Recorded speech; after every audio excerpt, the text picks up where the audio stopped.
47, versículo 1.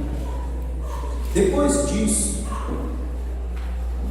Ezequiel 47, depois disso o homem me fez voltar à entrada do templo, e eis que a água saía debaixo do limiar do templo e corria na direção do leste, porque a fachada do templo dava para o leste.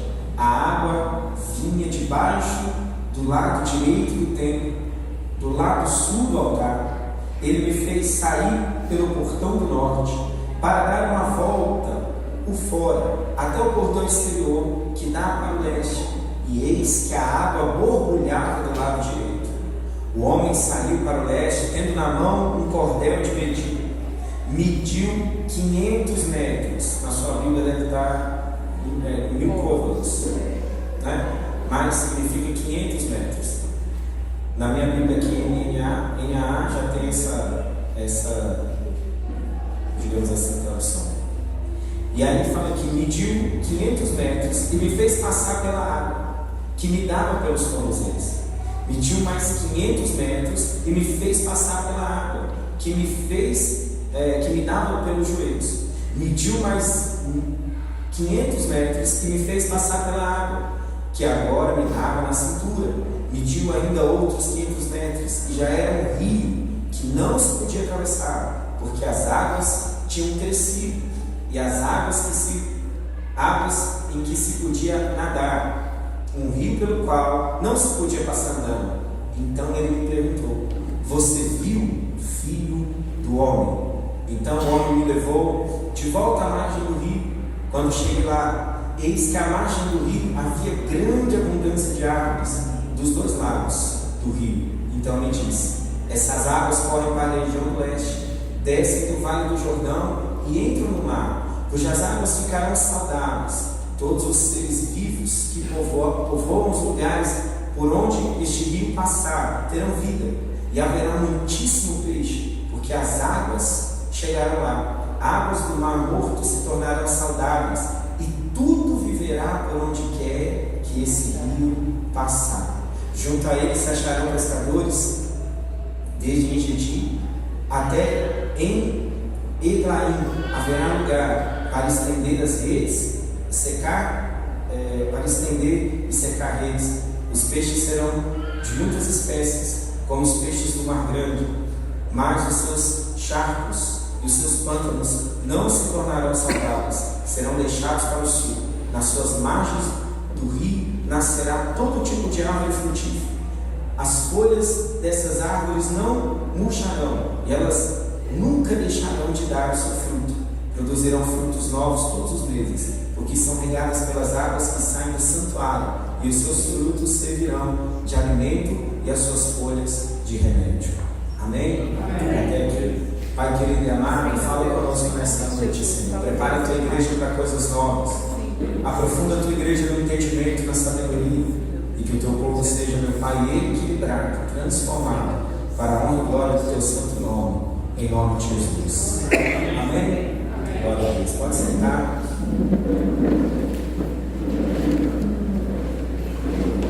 Eu quero hoje ministrar para você uma palavra com o seguinte título: a diferença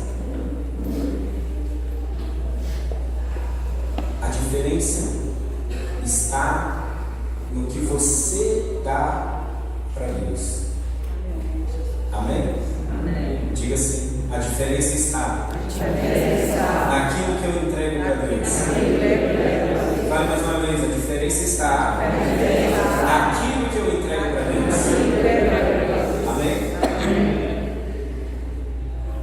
Muitas vezes nós pedimos o Espírito Santo, e muitas vezes, aliás, todos os dias, a minha oração, eu peço que o Espírito Santo, ele venha me tomar, ele venha me encher. Mas sabe uma coisa muito interessante?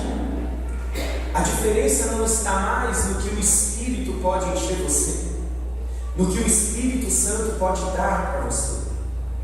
A diferença está no quanto você deixa Ele ter de você.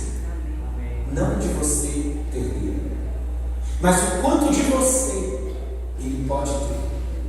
O quanto de você o Espírito Santo pode ter. E é isso que vai fazer toda a diferença.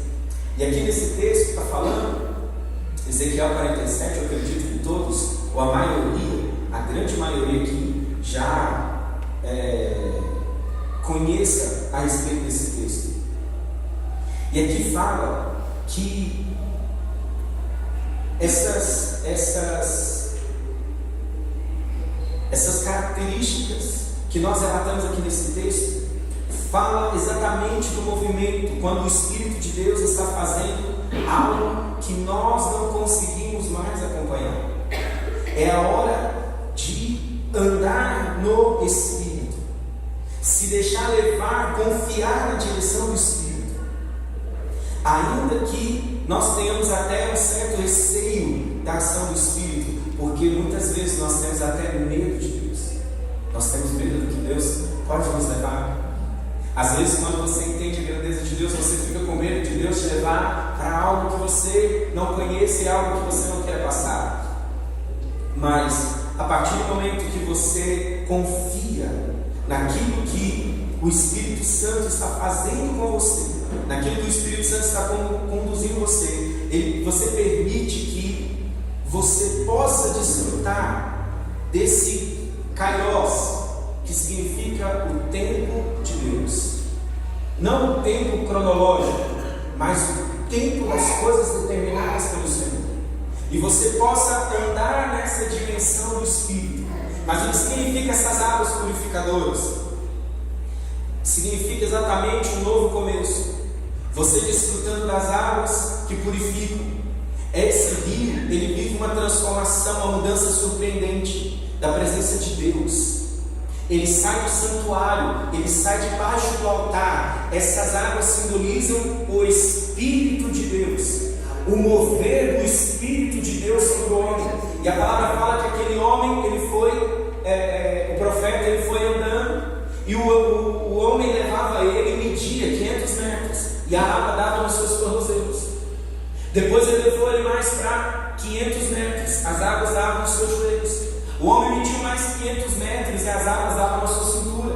Mediu mais 500 metros e agora era um rio que se atravessava a nada.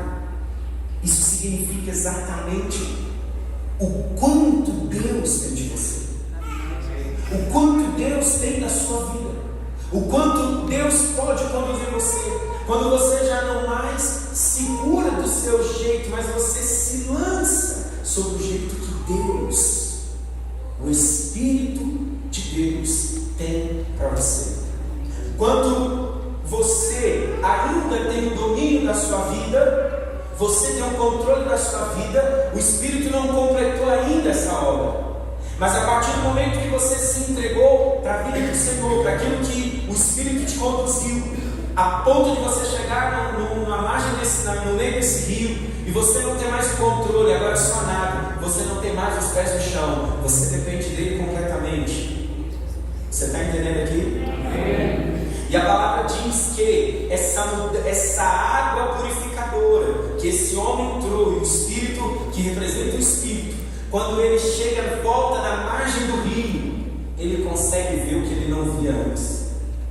A palavra fala que ele viu a abundância de árvores, que ele viu a abundância de todas as coisas na margem do rio, que antes ele não tinha visto. Aquela transformação, presta atenção nisso, aquela transformação espiritual é a transformação da sua mente, que está lá em Romanos 12:2. Quando você não consegue mais ver problemas, você não consegue mais ver limites, você não consegue mais ver dores, você não consegue mais ver angústia, mas você vê a fé, você vê o poder de Deus, você vê a ação de Deus, você vê o seu filho morto, mas você sabe, bota o filho no altar e vamos chamar o profeta. A resposta está aqui. Ela não aceita o filho morto como nós lemos, ela chama o homem de Deus, ela chama o profeta, e ela sabe, a ressurreição está nesse homem, o poder de Deus está nesse homem. Ela não conseguiu ver a morte, mas ela conseguiu ver a ressurreição. Você muda a sua cabeça, você não pensa mais como você pensava antes, você se deixa levar pelo Senhor, você não se preocupa mais com o que você se preocupava antes, porque você sabe de uma coisa: se eu tenho tenho uma aliança com Deus, eu estou em Deus e Ele está em mim. Eu tudo posso naquele que me fortalece. Eu não tenho mais que me preocupar com isso, eu não tenho mais que lutar com isso. Agora eu estou no Senhor. Começa a mudar a sua mente, mas não é só uma mudança de mente, é uma mudança também de resultados. Você está entendendo? Porque você agora, que Deus olhou para ele e falou assim: você está vendo isso? Falou para o filho do homem. Falou? Versículo 6. Então ele perguntou: você está vendo? Você viu isso? A pergunta força Ezequiel fazer o que? Refletir o que ele viu e seu significado. Precisamos de pessoas que nos fazem boas perguntas nos momentos em que nos preparamos para refletir sobre o que está acontecendo na nossa vida. Quando você se encaixa no processo de Deus, no tempo de Deus, quando você se encaixa, vocês estão vendo? Amém. Quando você se encaixa naquilo que é a vontade de Deus. Então, quando ele se entregou completamente, as águas o conduziam. Vocês estão aí? Amém. Às vezes você quer que Deus faça tudo por você. Aí ele chega na sua palavra e diz assim: mas eu já te abençoei com todas as sortes de bênçãos espirituais. As bênçãos são o quê? Espirituais. As bênçãos são o quê? Espirituais. E aí você está querendo viver no material, pelo material e no material. Sendo que Deus, quando conquistou para nós uma vida plena no seu espírito, e no espírito é diferente das coisas materiais, e nós já temos tudo. Você não precisa que Deus te faça mais nada, Ele já te abençoou com tudo que você precisa. Diga assim: eu já tenho tudo que eu preciso. Deus já conquistou para mim tudo que eu preciso. Amém? Amém. Ah, não, amanhã tem que pagar um boleto, R$1.000, não tem nem um centavo. Não é que Deus conquistou para mim tudo que eu preciso. Mesmo amanhã tem que pagar aluguel. Amanhã eu tenho tanto problema. Amanhã eu tenho uma audiência. Amanhã, aí você começa a pensar em tudo que está faltando. Como você vê o Senhor perguntando para Ezequiel: você vê isso? Você está entendendo? Você precisa mudar o que está na sua cabeça. Você precisa mudar o que está dentro de você. As águas purificadoras, elas é uma transformação de dentro para fora. Quando você transforma o que está dentro, você consegue ver o que Deus quer fazer do lado de fora. Aleluia. Glória a Deus. Se você não muda o que está dentro, você não consegue ver o que está fora. Você consegue ver morte. Você consegue ver lutas. Você consegue ver pessoas te traindo. Você consegue ver as pessoas te maltratando. O mundo te rejeitando. Vocês estão aí? Amém. Levanta sua mão direita e fala assim comigo: Senhor meu Deus, eu preciso ter uma mudança no meu interior. Eu preciso ter uma mudança espiritual. Eu preciso me entregar para que a obra de Deus ela venha se manifestar. Amém? Amém. O Senhor chamou você, o Senhor chamou a sua vida para que você vivesse agora. Ele fala: eu vim para que tenham vida e vida em abundância. Só que para nós a abundância é muito dinheiro. Para nós a abundância é muito carro, muita gasolina, muito IPVA pago, tudo certinho, muita viagem para o exterior. Isso é abundância. Não, você não sabe o que é abundância, você não tem ideia do que é abundância, você não tem ideia do que é viver uma vida. Eu vim trazer vida e vida em plenitude, a vida interior, a vida verdadeira. Tem muita gente que está cheio de dinheiro, mas não consegue ter paz, não consegue dormir se não for a base de remédio, não consegue viver, é uma perturbação, é uma loucura, ele não vive. Quando você vive no Espírito, você está garantido em todas as coisas, porque você sabe o seu dia de amanhã. O seu dia de amanhã está garantido, porque eu sei em quem tenho crido. Eu tenho essa confiança, isso é profundidade. Você tem que mergulhar nessas águas. Você tem que mergulhar e se entregar nessas águas. É o que você entrega que vai fazer diferença em você. Muitas vezes nós não queremos viver a vida que Cristo tem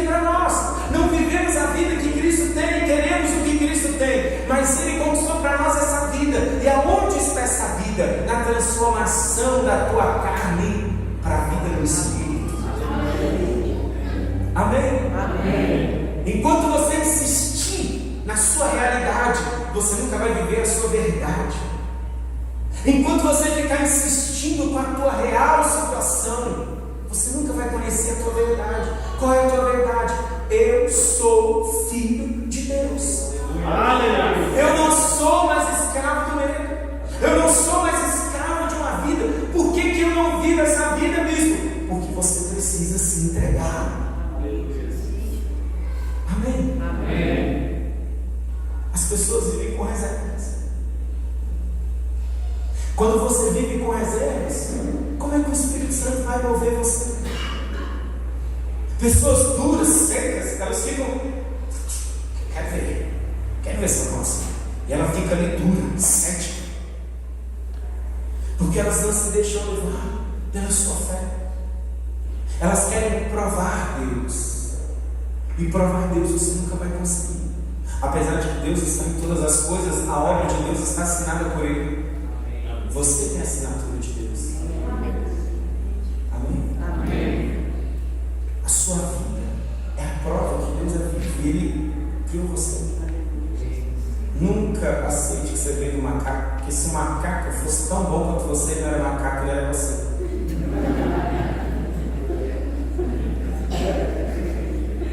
E que azar foi esse que você evoluiu do macaco e o macaco ficou macaco? Então tem uma coisa errada com esse macaco. Você tem a assinatura de Deus. Glória a Deus. Amém. E o que acontece? Quando você anda nesse auxílio do Espírito. Quem aqui tem dificuldade de andar no Espírito? Só eu? Vocês estão indo? Amém. Todos nós temos dificuldade de andar no Espírito. Por quê? Porque você tem que fazer uma transferência. Você tem que mergulhar. Amém. E lá em Romanos 8:26 assim: da mesma maneira, também o Espírito nos ajuda em nossa fraqueza. Diga assim: o Espírito me ajuda na minha fraqueza. Deus sabe que nós somos criados à imagem e semelhança de Deus. Mas o pecado fez o que conosco? O pecado nos afastou de Deus. Nós perdemos a intimidade, nós perdemos a semelhança. E aí o que acontece? A nossa carne pecaminosa, amém, ela tende para as coisas da carne. Ela puxa. Você já andou num carro desalinhado, assim que puxa para um lado? Você solta assim o carro. Você fala que eu vida própria. Você só soltou, ele puxa. Não é? Quando você está desalinhado, você puxa para o lado da carne. Querido, você está aqui na igreja, glória a Deus, aleluia. Você saiu uma semana que você não vê sua vida.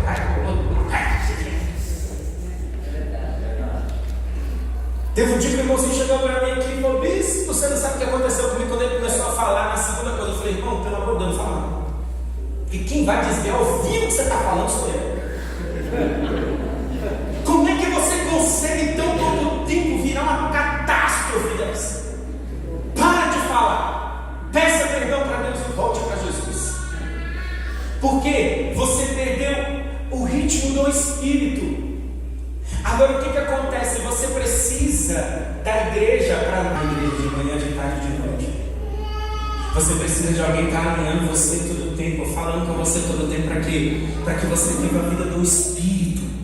Para que você não tende para a tua carne que te puxa, que te leva. Porque a carne às vezes é forte em você e está puxando você, está fazendo você viver uma vida ainda escravo. A igreja te ajuda com isso, mas chega um ponto na sua vida que você não depende mais de estar na igreja para ser alinhado com Deus. Você já se transformou na igreja. Não é que você precisa estar na igreja, você já é a igreja, a noiva de Cristo. Você anda com seus próprios pés. Glória a Deus. Guiado por quem? Pelo Espírito Santo. Amém. Guiado pelo Espírito de vida. dirigido pelo Espírito, porque você se entregou para Ele completamente, você construiu uma vida com Deus, e a tua vida com Deus, ela fortalece você dia após dia. Ela edifica em você a força do Espírito. Ele nunca vai tomar você, mas Ele te ajuda nas suas fraquezas. Amém ou não? Amém. O Espírito vai te ajudar nas suas fraquezas. Imagina quando Moisés, ele recebe a palavra de Deus, ele fala assim: vai lá e fala para Faraó soltar o meu povo. Aí ele vai em Faraó e fala assim: solta o povo de Deus que nós vamos adorar o Senhor no deserto. Aí Moisés pega, sai diante de Faraó, e Faraó oprime o povo mais ainda. Se ele não tem convicção do que Deus tem para ele, porque Faraó começou a oprimir as pessoas, ele falou: vocês estão com tempo de adorar? Então eu vou aumentar o trabalho para vocês. Moisés, ele teve que depender do Espírito Santo. Para você suportar algumas coisas na sua vida, é só se o Espírito Santo te ajudar. Para você chegar em alguns objetivos na sua vida, para você ter uma transformação na sua vida, você tem que suportar o Espírito Santo te ajudando. Então o que você faz? Você vai lá em Romanos 8:26. Da mesma maneira também o Espírito nos ajuda nas nossas fraquezas. Aonde você está fraco, o Espírito te ajuda. Glória a Deus. Ele está presente sobre você.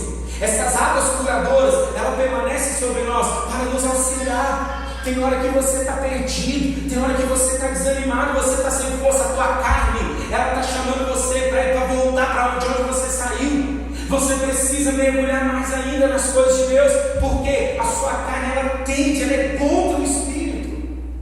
E essa vida carnal que Cristo já tirou de você, Ele venceu isso na cruz. E o que significa isso?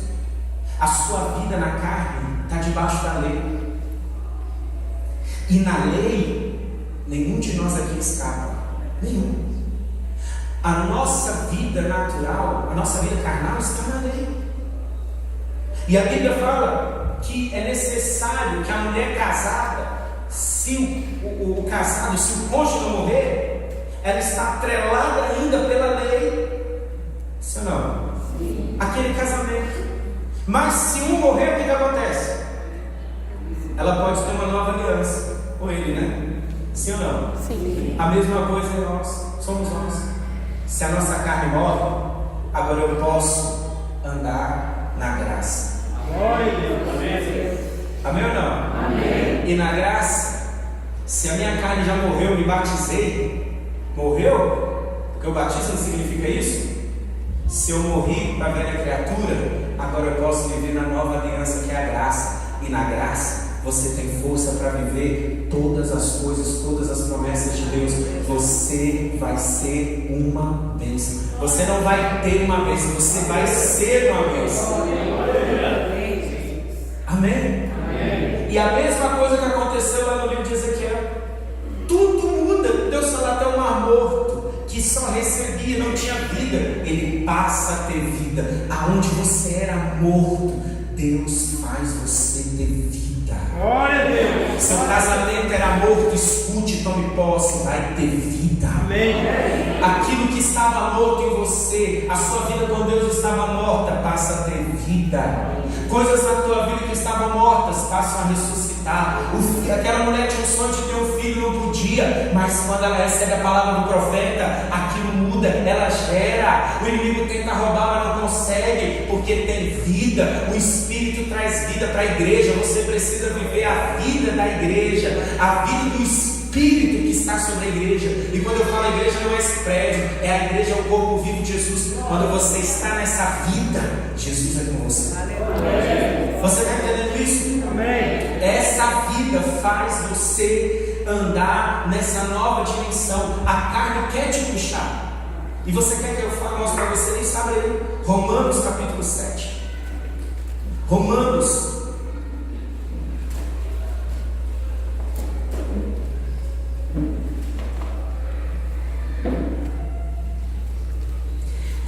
capítulo 7.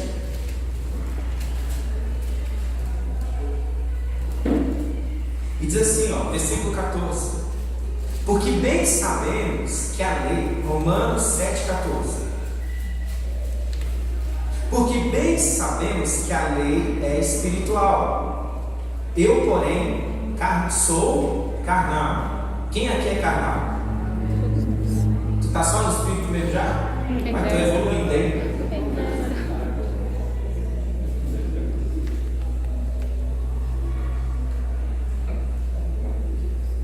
Diz assim: porém sou carnal, vendido à escravidão do pecado, porque nem mesmo compreendo o meu próprio modo de agir, pois não faço o que prefiro, e sim o que detesto. Ora, se faço o que não quero, concordo com a lei, que é boa. Nesse caso, quem faz isso já não sou eu, mas o pecado que habita em mim. Porque eu sei que em mim, isto é, na minha carne, não habita bem nenhum, pois o querer e o bem está em mim, mas não o realizar. Porque não faço o bem que quero, mas o mal que não quero, esse eu faço. Mas se eu faço o que não quero, já não sou eu quem faz, e sim o pecado que habita em mim. Assim encontro esta lei: quando quero fazer o bem, o mal reside em mim, porque segundo o homem interior tenho prazer na lei de Deus, mas vejo nos meus membros outra lei, que guerreando contra a lei da minha mente, me faz prisioneiro da lei do pecado que está nos meus membros. Aí ele fala assim: miserável homem que sou, quem me livrará do corpo dessa morte? Graças a Deus, por Jesus Cristo nosso Senhor, de maneira que eu em mim mesmo, com a mente, sou escravo da lei de Deus, mas segundo a carne, sou escravo da lei do pecado. O que Paulo está falando aqui? Ele está dizendo o seguinte: a minha carne está contaminada pelo pecado, a sua carne está contaminada, ela puxa você. Mas ele fala que existe uma outra lei, que é a do Espírito, que liberta você. Quando você faz essa avaliação aqui: miserável homem que sou, eu tenho pecado, eu tenho erro, eu tenho vontades erradas, todos nós temos. Você tem que entender: não está em você a graça, não está em você a força, a graça vem do Senhor.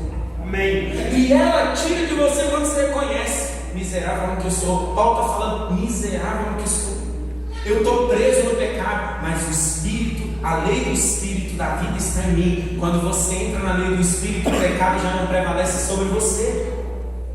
Amém? Amém. E aí você pode tomar uma decisão. Vocês estão aí? Amém. Se você andar na sua carne, você não é senhor da sua vida, você não tem o controle da sua vida, ela sempre vai te puxar. E a palavra fala que você é escravo. Se você é escravo, eu quero fazer coisa boa, aí você vai lá e faz coisa ruim. Quantas vezes você falou assim: nunca mais eu vou pecar nisso?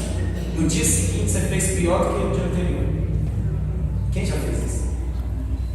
Você falou: nunca mais eu vou errar nisso, nunca mais. Ô Senhor, eu peço perdão. Aí você chora, e pede, chora e geme, vai chorando, geme, chora. No dia seguinte você faz tudo errado, faz até pior. Até pior. Por quê? Porque a sua carne é escrava. E quando você anda na vontade, que você vem para a igreja, mas você não entregou não se entregou para Deus, você continua escravo dessa vida. Você até quer fazer coisas boas, mas não consegue. Você sabe o que tem que fazer certo, você sabe, a lei fala, mas você não consegue porque a carne é escrava. Ela manda, ela está dominada.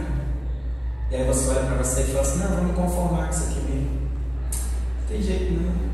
Eu sou um crente muito ruim. Aí você vem na igreja: pecador, aí você fala: ai, sou eu. Pecador vai para o inferno. Eu vou para o inferno. Eu conheci uma pessoa que o pastor falou: você vai para o inferno. Eu falei: eu vou para o inferno? Aí eu não vim mais na igreja não. 40 anos afastado, ele falou: eu vou para o inferno, o que eu estou fazendo na igreja? Porque na cabeça dele, o pastor falou para ele que ele não tinha mais jeito. Ele falou: você não tem mais jeito, não, você vai para o inferno. E um dia ele conheceu a graça. E o que é a graça? É quando você entende que o sacrifício de Jesus apaga os seus pecados. Ele tira de você o que você fez errado. Jesus ele fala: já não considero mais você segundo os seus erros. Amém. Eu já não olho para você segundo os seus erros. Eu já olho para você perdoado, lavado e curado.